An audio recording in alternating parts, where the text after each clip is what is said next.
I'm reading the account of Jesus' baptism from Matthew chapter 3, beginning at verse 13.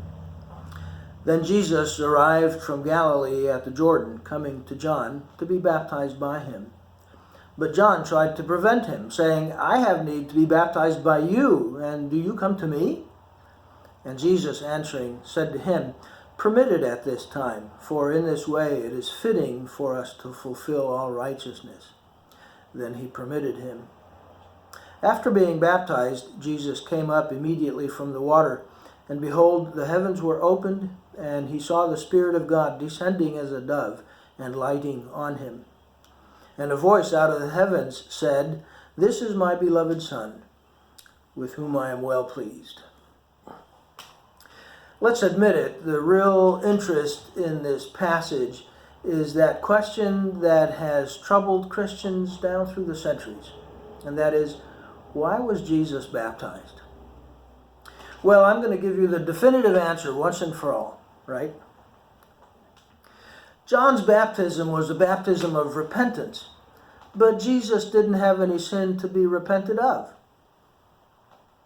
So there are those that say that he was baptized to set us an example. You be baptized too.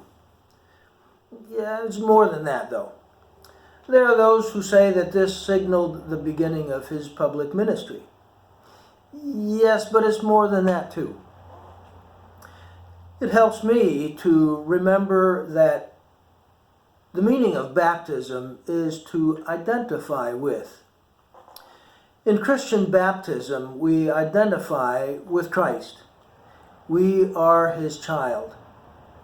We are a child of the covenant. Paul in Romans chapter 6 says that in baptism we identify with his death and burial and resurrection. In this baptism of repentance, Jesus is identifying himself with us sinners who do need repentance and forgiveness. So fully did he identify with us that he who knew no sin became sin for us, that we might become the righteousness of God in him. So fully did he identify himself with us that he was a man of sorrows and acquainted with grief, just like you and I are. In verse 15, he says to John, "In this way it is fitting for us to fulfill all righteousness." I can well imagine that Jesus may have been pointing to the crowd and saying, it's necessary to fulfill all of your righteousness. Listen, if we are to be made right with God, if we are to be justified, forgiven, and cleansed, then he must become one of us.